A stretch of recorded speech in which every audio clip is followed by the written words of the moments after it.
Welcome to another casted ranked game. This time we have the amazing VortiX in blue playing as the Chinese against his brother Lucifron in the yellow playing as the Abbasid dynasty. I saw this, had to try to cast it. Both of them are amazing players. They were actually two of my favorite players in StarCraft 2 as well. I absolutely love seeing their play. Both were phenomenal. Back over there as well. Even here in AoE4, they're still amazing players. I love seeing their growth. I really do. So a lot of you have already seen this playstyle, or have seen their playstyles, have seen these two specific civilizations over the last 2 years. But either way, it's VortiX and Lucifron. So I have to cast it. I have to post this up. We'll see if anything differs now. There have been a couple balance changes as well with the start of season 6. So we'll see if that changes up anything for either of them in terms of how many TCs they go, if they're going to go for more aggression, because the TCs have been nerfed. Well, your starting TC is the same. So any town center after that has had their their range reduced and also their capacity reduced. So I think their range got reduced by 1 and their garrison capacity has been reduced by 3.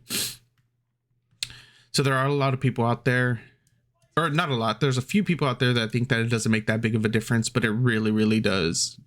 Being able to garrison 10 instead of 7, you're leaving 3 villagers to fend for themselves, basically. And that's never a good thing when you're getting harassed. All right, so we have the military wing coming through for Lucifron.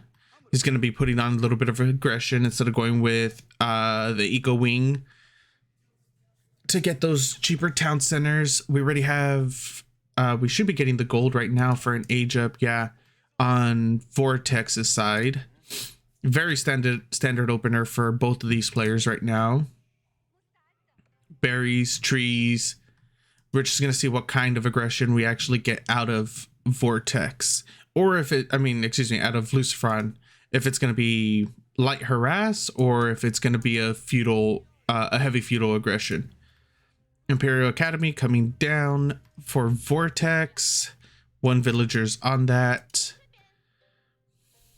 Let's see over here. Yeah, nothing out of the ordinary. Little bit of a micro trick right there for Lucifron with his villagers.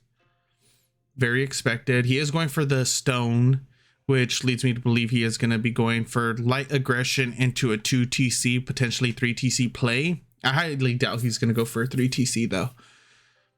He's going to want to go out with his spear, 2 archer, apply some light pressure, force 1 or 2 units out of his brother,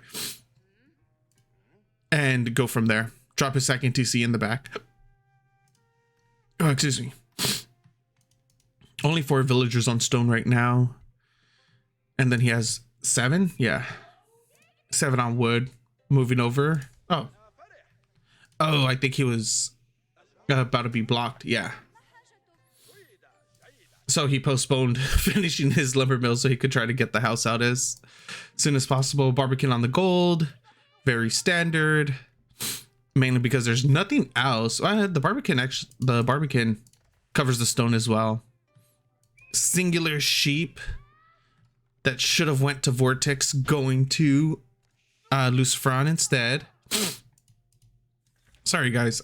I think I'm getting a little sick, but you'll have to bear with me. I'll try to mute my mic as much as I can in case. Well, it was a 1-for-1 trade.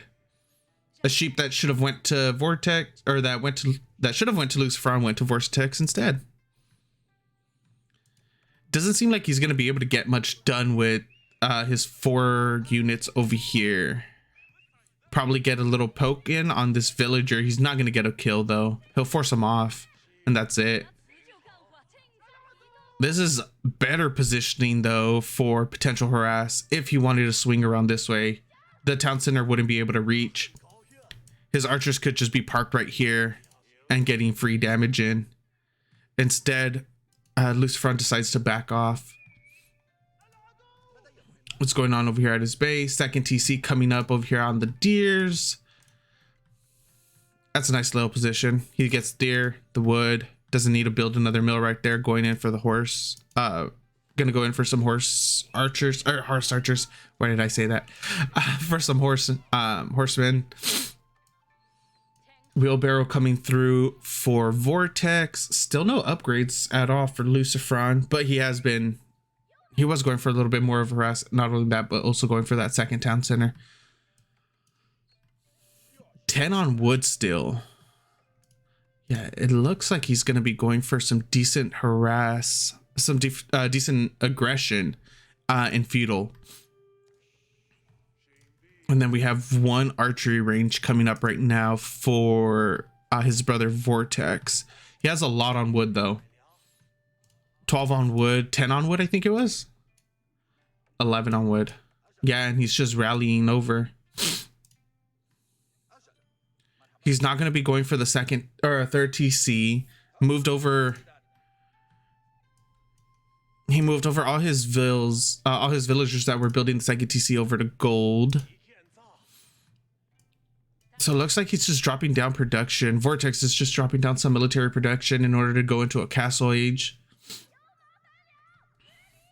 And he also pulled off about 5 villagers that he had on wood over to his food. Yeah, it looks like he's going to go for that, for the castle play. I'd assume he'd probably be going for culture wing. That way he could get a faster imperial in case he's able to afford it. If the game kind of stalls out a little bit. And we see 3 archery ranges, unsupervised, but mass production on the Chukunu. Rallied directly over to Lucifron's base. Right in front of his berry patch. VortiX does have vision. He only sees 4 vills right there, but he'll be able to poke. That's the good thing. He'll just be able to move around, come southbound, get some poke damage in. Nothing on the north, which is fine, but he's wide open in this entire area. VortiX will have full range right here. A little bit of poke damage from the TC falling onto those Chukunu. Lucifron might be able to get a kill, a second one. Reduce those numbers as much as he can before an actual fight happens. 2 for 1. That's not bad. Oh, yeah. Okay, 2 for 1. I thought the horseman was actually gonna get away right there. Still a heavy rally of Chukunu streaming in. Remember, he is on 3 ranges right now against 2 archery, 1 horse or 1 stable.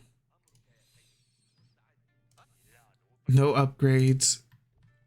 We do have. Oh, okay. +1 is just about to finish for VortiX. So that's an effective plus. What was that? An effective +3 damage because the +1 hits for each one of the burst attacks. Okay. A little bit of posturing right here. Nothing too drastic happening. We have the first ram coming through right now. Still more Chukunus streamlining in. And they're not supervised whatsoever. I think VortiX just feels very confident right now to the point where he doesn't need to supervise it. He feels off of the 3 archery ranges. That's good enough to just keep mass production through, consistent production.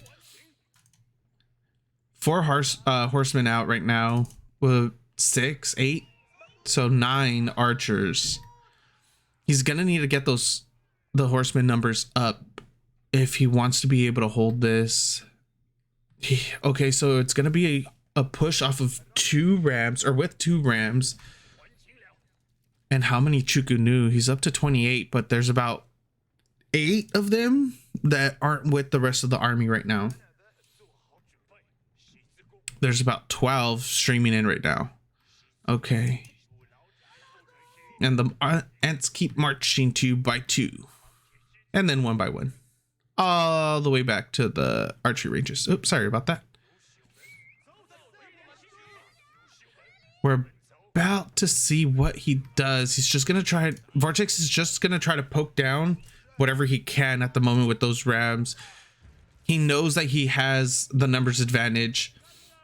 He knows that he has his brother on the back foot right now, especially if he's able to get rid of 2 of the production. We do see a little bit of a run by happening to pick off the remaining Chukunu that are streaming in, but that means there's nothing left at his base.